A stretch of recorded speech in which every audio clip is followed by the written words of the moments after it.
দ্রুত বীর্যপাত এবং দুশ্চিন্তার দুষ্ট চক্র থেকে আপনি যদি বের হতে চান তাহলে আমাদের সঙ্গে থাকুন। আমাদের দেশে অধিকাংশ পুরুষই কিন্তু সহবাস নিয়ে এত পরিমাণে চিন্তা করেন যে এই চিন্তাটা কিন্তু পরবর্তীতে দুশ্চিন্তাতে রূপ নেয় এবং বিবাহের পরে বাসর রাতে সময় পাবেন কি পাবেন না এগুলো নিয়ে এতটাই নিজেরা নার্ভাস থাকেন যে এই নার্ভাসনেস এবং দুশ্চিন্তা দুইটার সংমিশ্রণে কিন্তু একটা সাইকোলজিক্যাল যে পিই বলি আমরা, অর্থাৎ মানসিক যে দ্রুত বীর্যপাতের সমস্যা, সেই সমস্যা দেখা দেয়। এবং এখানে ভয়ঙ্কর বিষয় যেটি, যে দ্রুত বীর্যপাত নিয়ে দুশ্চিন্তা করবার জন্য যখন দ্রুত বীর্যপাত হয়, এই ঘটনা ঘটবার পরে কিন্তু আরেকটা মানসিক রোগের সঙ্গে যুক্ত হয়, যেটাকে বলা হয় প্রি পারফরমেন্স অ্যাংজাইটি ডিসঅর্ডার। এই যেই দুইটা ভিন্ন ভিন্ন রোগ, যেই দুইটারই একটা কমন আউটকাম হচ্ছে দ্রুত বীর্যপাত, এই একটা দুষ্ট চক্রের ভেতরে যখন একজন পুরুষ মানুষ আটকে যায়, তখন কিন্তু তার আর এই দ্রুত বীর্যপাত ঠিক হতে চায় না। যদি কখনো ওয়ান টাইম ওষুধপত্র নিয়ে খায়, হয়তো 2 দিন 5 দিন 1 মাস ভালো থাকে, এরপরে আবার যে সমস্যা সেখানেই ফিরে যায়। তো এটার যদি একটা আপনি পার্মানেন্ট সমাধান চান, তাহলে এই চক্রের যেই শিকল আছে, এই শিকল ভেঙে কিন্তু আপনাকে বাহিরে বের হয়ে আসতে হবে। এবং এর জন্যে কিন্তু আত্মবিশ্বাস সবচাইতে বড় চাবিকাঠি হলেও এটাকে কিন্তু চর্চা করবার জন্য কিছু প্রক্রিয়া এবং পদ্ধতি রয়েছে। প্রথম ইফেক্টিভ পদ্ধতিটি হচ্ছে নিজের শরীরকে তৈরি করা। যখন আপনার শরীর ভালো থাকবে, আপনি নিজের ভেতরে একটা মজবুতি অনুভব করবেন, তখন কিন্তু অটোমেটিক আপনার ভেতরে একটা সেলফ রেসপেক্ট এবং সেলফ কনফিডেন্স গ্রো করবে। এই সেলফ রেসপেক্ট এবং সেলফ কনফিডেন্ট গ্রো করবার জন্য বিজ্ঞানসম্মত এবং গবেষণালব্ধ সবচাইতে কার্যকরী এক্সারসাইজ হচ্ছে পেলভিক ফ্লোর এক্সারসাইজ, যেটা কিন্তু অলরেডি আমাদের পেজে 2-3 বার ভিডিও দেয়া আছে।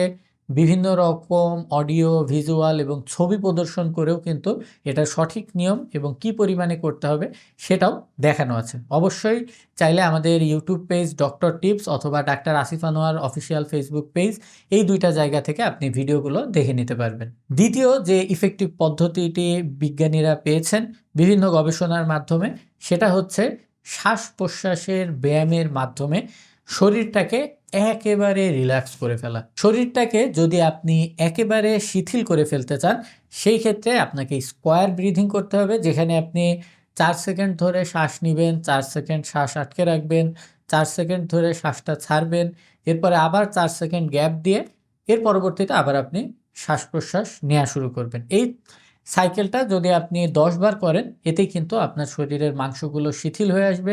আপনার ভেতরে যে খারাপ উত্তেজনা এবং নার্ভাসনেস সৃষ্টিকারী যে রস, কর্টিসল রস, এই রসের পরিমাণ কিন্তু ম্যাজিকের মতো কমে আসবে।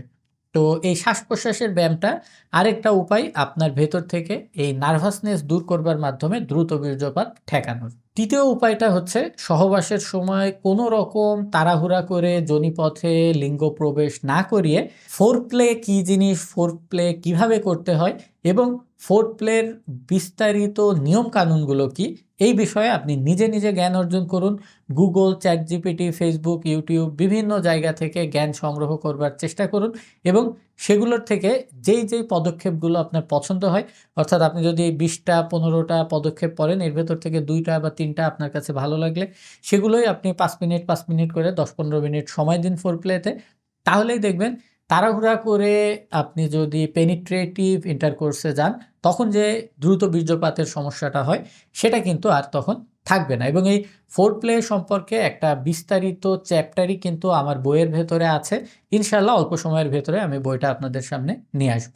সর্বোপরি মনে রাখবেন যে আপনার শরীরের ফিটনেস যদি আপনি ধরে রাখতে চান, সেক্ষেত্রে পর্যাপ্ত ঘুম এবং সপ্তাহে অন্ততপক্ষে 5 দিন হালকা পাতলা ব্যায়ামও যদি হয়, সেটা হাঁটাহাঁটি, দৌড়াদৌড়ি, জগিং, স্কোয়াটিং যেটাই হোক না কেন, এটা যদি অন্ততপক্ষে সপ্তাহে 5 দিন আপনি করতে পারেন, এতে কিন্তু আপনার ভেতরে যে একটা পার্মানেন্ট ঘাটতি দেখা দেওয়ার ভয় থাকে, সেই ভয়গুলো থাকবে না এবং দীর্ঘমেয়াদী রোগের হাত থেকেও কিন্তু আপনি বেঁচে যাবেন। তো এ কারণে যে কোনো সংক্ষিপ্ত এবং শর্টকাট ফিক্স না খুঁজে দীর্ঘমেয়াদী পরিকল্পনা করুন এবং এর পাশাপাশি একটা চর্চা, অভ্যাস এবং ডিসিপ্লিন নিজের জীবনে গড়ে তুলুন।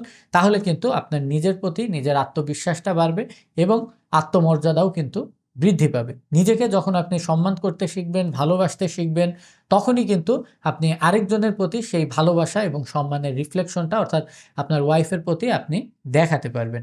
এ কারণে নিজের প্রতি নিজে দোষারোপ করা বন্ধ করুন এবং নিজের মস্তিষ্ক থেকে সকল খারাপ চিন্তা ঝেড়ে ফেলুন। আমি ডাক্তার আসিফ আনোয়ার, পিজি হাসপাতালের গবেষক চিকিৎসক। আজকের মতো বিদায় নিচ্ছি। আল্লাহ হাফেজ।